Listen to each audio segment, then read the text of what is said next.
A small plane crash claimed the lives of two people at a municipal airport in Taunton, Massachusetts early Sunday morning. Fire officials say the plane went down around 6:30 this morning. Taunton's emergency management director says the plane was off the runway at the time of the crash.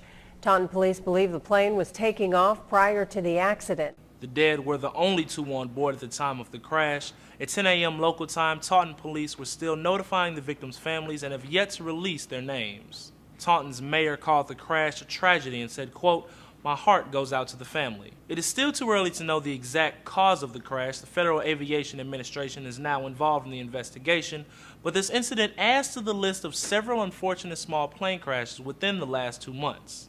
Just last week, a man and a woman were killed in a small plane crash in Kansas City, Missouri.